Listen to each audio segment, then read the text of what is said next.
عبداللہ بن مبارک رحمتullah علیہ حج پر گئے, سارے ارکان حج کے ادا کیے, بیت اللہ کا طواف کیے, تھک تھکائے سو گئے. عبداللہ بن مبارک رحمتullah علیہ نے خواب دیکھا. کیا خواب دیکھا؟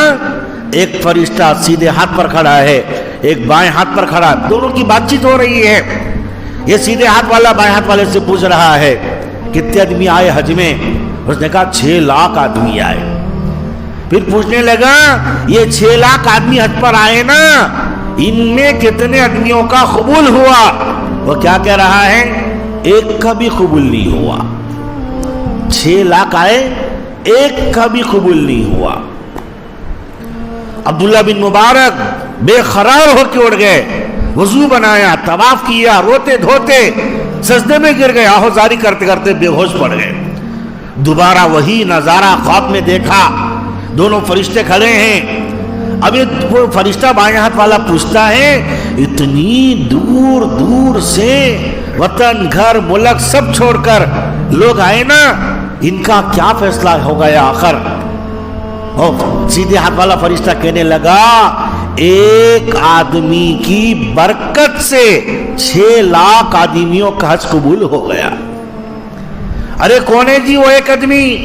علی بن موافق. اچھا یہ حج کے آدمیوں میں کدھر ہیں وہ؟ نہیں وہ حج میں موجود ہی نہیں ہے. ارے کہاں ہے؟ ملک شام میں دمشق کے علاقے میں ہے, وہ وہاں ہے اور اس کی وجہ سے یا 6 لاکھ کا حج قبول ہو گیا. یہ کیا بات ہے؟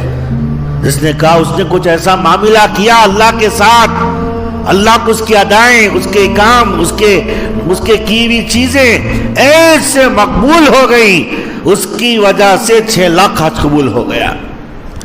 عبداللہ بن مبارک رحمتullah علیہ جیسے نیند سے بیدار ہوئے, آپ نے طے کیا واپسی پر ملک شام جائیں گے, دمشق میں جا کر علی بن موافق رحمتullah علیہ کی ملاقات کریں گے.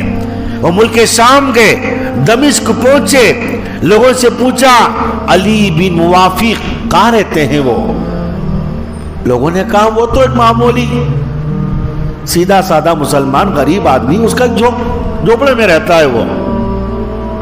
وہ پوچھتے پچاتے اس محلے میں گلی میں جھوپڑے پہ گئے, کھٹکا بجایا, اندر سے ایک نیک آدمی سامنے آئے, پوچھا جی سلام علیکم ہوئی, پوچھا جی بھائی کیا نام ہے آپ کا؟ علی بن موافق.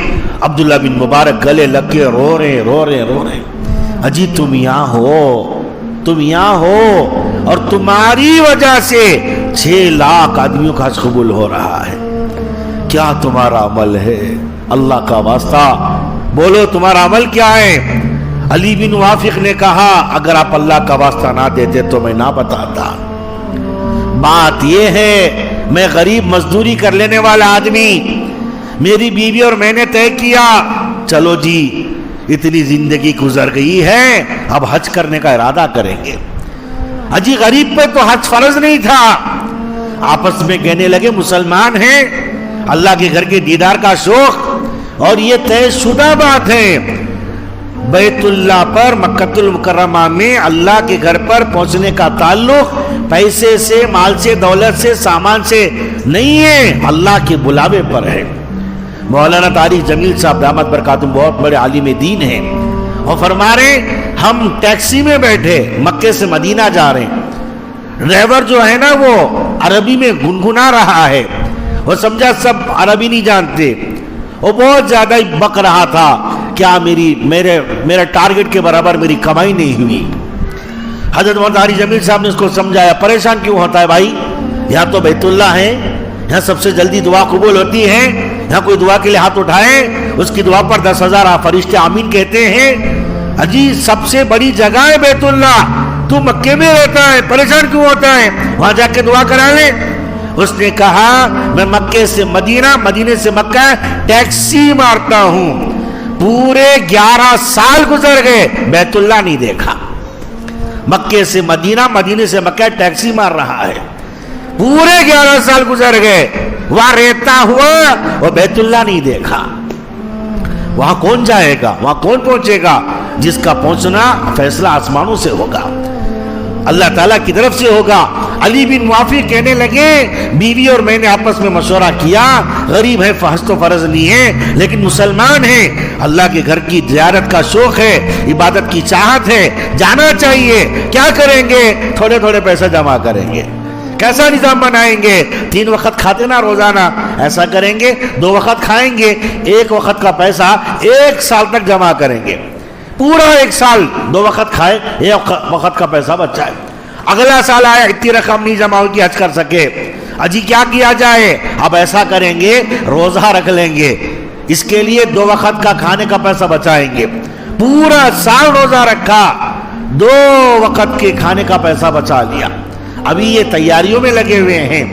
علی بن موافق کہتے میری بیوی حاملہ ہو گئی، میں کوئی سفر میں گیا ہوا واپس آیا تو میری بیوی بہت بے چین تھی، میں نے پوچھا جی طبیعت کیسی ہے، کیا ہو رہا ہے؟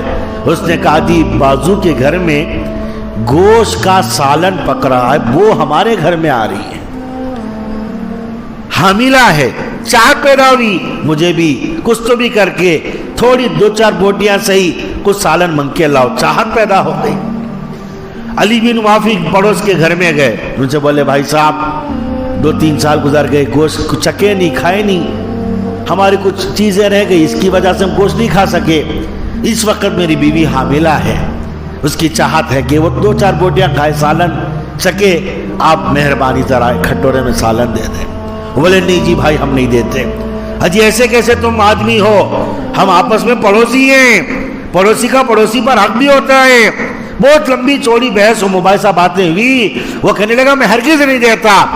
علی بن موافق غصے جلال میں آ گئے، اجی کیسے نہیں دیتے آپ، میں تو آپ کا پڑوسی ہوں۔ انہوں نے کہا پڑوسی آدمی نے اس لیے نہیں دیتا، جو گوشت میرے گھر میں پک رہا ہے وہ مردار گوشت کا سالن ہے، میرا بوڑھا باپ، میری بوڑھی ماں، میرے بچے، میری بیوی اور میں اللہ کی قسم ایسے فاقوں سے گزر رہے، اب میرے گھر میں لاشیں گرنے کی جیسی حالت ہو گئی، ماں مر جا رہی، باپ مر جا رہا، بیوی مر جا رہی، بچے مر جا رہے، فاقے ہو گئے، کوئی چیز گھر میں چکنے کی کھانے کی نہیں۔ میں کھنڈر خانوں کی طرف گیا جہاں پر لوگوں کے مرے ہوئے جانور پھینکے جاتے ہیں، وہاں سے مرے ہوئے جانور کو اٹھا کر لایا، اسی کو ذبح کیا، اور اضطرار کی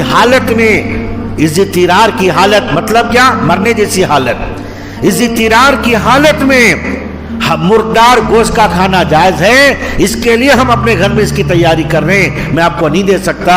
علی بن موافق وہاں سے روتے ہوئے نکلے، اپنے گھر آئے، بیوی کے سامنے سارا واقعہ سنایا، وہ بھی رونے لگی۔ اب بیوی میاں دونوں بیٹھ کے بول لے رہے ہیں حج کرانا نہیں کرانا وہ تو اللہ کے ہاتھ میں ہے، حج کے لیے پورے 2 سال سے تھوڑی تھوڑی رقم ہم جمع کر کے رکھے، ہمارا پڑوسی بازو کا آدمی اتنی خستہ حالت پر پہنچ گیا، چلو یہ ساری رقم پڑوسی کو دے دیں گے۔